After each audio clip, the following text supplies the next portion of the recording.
Hello po sa inyong lahat mga kamatsas. Nang in-interview kamakailan lang si world number 1 Magnus Carlsen kung ano ang masasabi niya kay Gukesh, ang bagong world champion ngayon. Ang sabi niya, hindi naman kalakasan sa tactics itong si Gukesh, pero napakatindi daw ng calculation. Namangha siya sa kakayahang ito kay Gukesh. Bakit ba siya namangha? Meron po tayong i-analyze na game at papalapit na po nga pala ang Tata Steel. Mamaya na magsisimula. At balikan natin ang nakaraang taong Tata Steel at matindi ang kalaban niya dito at mapapahanga ka talaga sa calculation. Pag-aralan natin. Long game ito, ang kaharap ni Gukesh ay ang matinding tactician ng Asia na si Super Grandmaster Wei Yi. Nag-E4, nag-E5 si Gukesh, Knight F3, Knight C6, Bishop C4, Bishop C5, Gyoko Piano ang pinasok, Knight F6, nag-D3, D6, Bishop G5. Ayan, ito na yung nauuso ngayon. Trending ito mga kamatsas sa Gyoko Piano kasi noong araw, kasling lang yan, H3, Knight BD2, pero itong Bishop G5, nauso talaga. Nag-H6 para paalisin, umatras lang para maintain ang pressure ang pin, at nag-A6, ayan, para may aatrasan na rin ang bishop kapag inatake ng puti, B4 or D4, at nag-Knight BD2, develop, Bishop A7, atras na, at nag-castling, G5, ayan, eto na. Ang aggressive line na in-apply dito ni Gukesh. Bishop G3, Bishop G4. Okay, nag-pin din. H3 paalis. Maintain lang din ang pin. B4. Ayan, para ang gusto ni Wei naramdaman niya na magpe-penetrate or gagawa ng atake sa king side dito si Gukesh. Ang gusto niya kaka-counter siya sa queen side. At nag-queen C8. Ayan na nga po.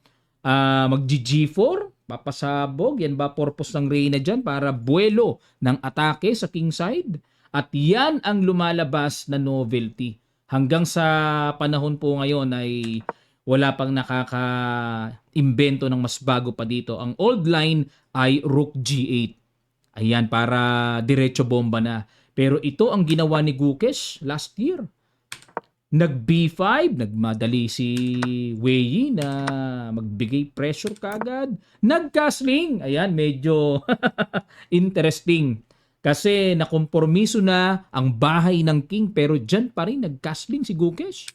Nag-Rook E1, Bishop G6, Rook C1. Ayan, tamang forma-forma lang, ready-ready lang. Yan ang purpose pala ng Bishop G6 ni Gukesh dito na maibigay ang square H5 para sa knight, maatake ang bishop, umatras. Siyempre, Bishop H2, Knight G7.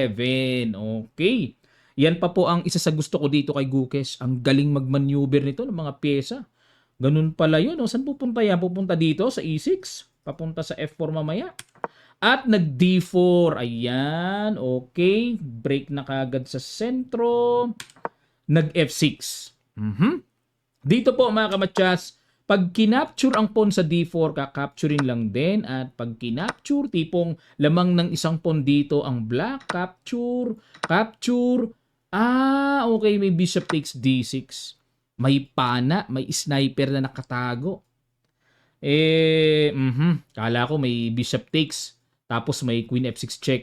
Yung queen nga pala nasa C8 na. Okay. So, hindi pwedeng capture. Nakapin at atakado pa ang C7. Lamang sa evaluation bar ang puti dito. Balik tayo. Kaya ang ginawa dito ni Gukesh, patibay lang sa E5 niya at nag-Knight F1. Typical naman po, normal na maneuvering ng knight yan. Pupunta sa G3 o kaya sa E3 at para masapatan na rin ang depensa ng pawn D4 at nag-Knight E7. Agad nang umiwas si Gukesh dito kasi talagang may timing na kinakapture ng puti yan at bahagyang madadamage ang pawn structure. Kaya umiwas na at nag-Knight E3.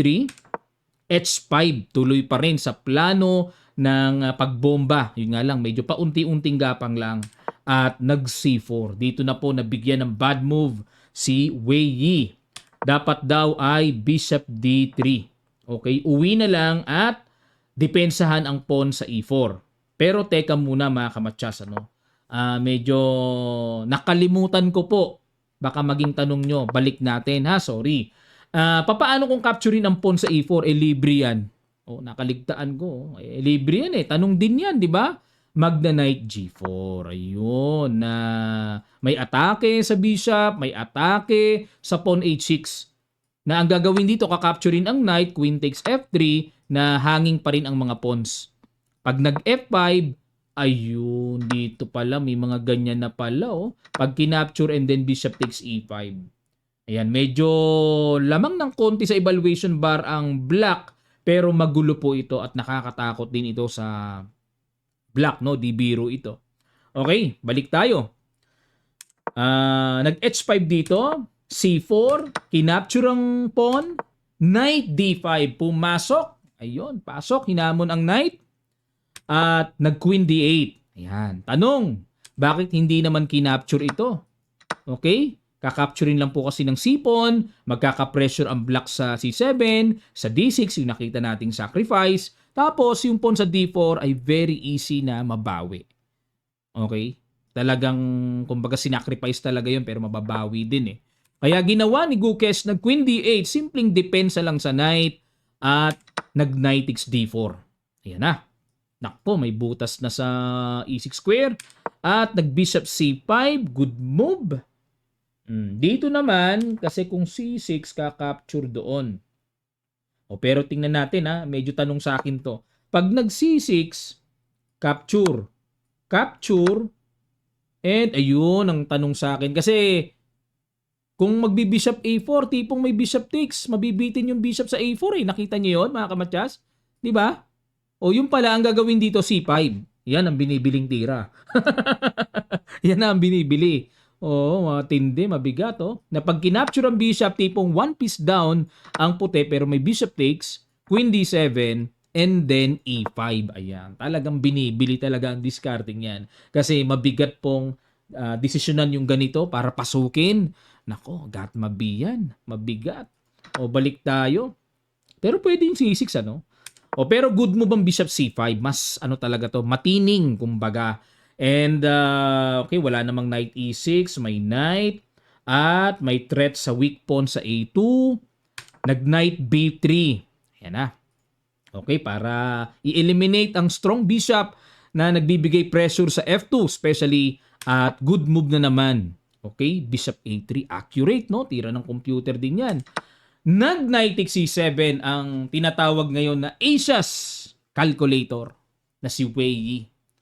Tumactics, mahilig talaga sa ganyan yan yun nga lang po, balagbag. Alanganin ang taktika ni Wei Yi. Hilaw pa kumbaga. Pero di natin masisi kasi ang nakikita ni Wei Yi may ganun May C6 na na parang ang bishop matatrap tapos naka-atake pa, atakado pa yung torre sa C1. Siguro gumulo na isip niya, pero ang accurate po pala ay mag-knight C3 lang. Pero nakakatakot pa rin Pag nag-C6, ganun. Nakatakot pa rin. Parang napaka-awkward na ng mga pyesa, lalo na yung bishop sa A4, no? Parang ang sagwa na rin talaga. Tapos tatagpasin pa yung torre. Pero mas kahit papaano okay pa yon kumpara sa ginawang knight takes C7 sacrifice, queen takes C7, and then C5. Ayan, dito na po gagana yung kahusayan ni Gukesh sa calculation. Kailangan sa mga ganitong balagbag at talagang umaatake na kalaban, kailangan matindi ang kalkulasyon mo. Bishop takes, kinapture o di double, queen B6, good move, nakadikit sa bishop. At kumapture muna sa knight, so nakadikit pa sa torre, and then rook FC8, depensa muna. Grabe ka-accurate ito pong portion na to nakakabilib. Nag-E8 queen, knight takes E8, bishop takes E8, and rook takes A2. Tingnan nyo yung mga timplahan. Diba? Tingnan nyo yung mga timplahan niya rook takes A2, may threat pa, threatening matchas. Bitin-bitin muna dun sa bishop. Kalkulado. Nag-queen D5 check at nag-king H8. Yan, saktong-sakto rin yung king H8 At nag-knight D4. Panakip sa paparating na queen takes F2. And time na para naman bawian ng pyesa, bishop takes. And nag-bishop D6 dito. Ayan, ano purpose ni Wei Yi? Maaring gusto niyang pumasok, ganon, Queen E6, mga ganon-ganon, threatening Queen takes pawn. O ayan, dito po mga kamatsas, may huling bitaw, super accurate na binitawan talaga dito ni Gukesh. Kahit na medyo magulo, pero tumbok niya yung kalkuladong tira. Ano kaya yun? Pakiguess nyo. Sa ilang sandali lang, tutuloy kagad natin. Start.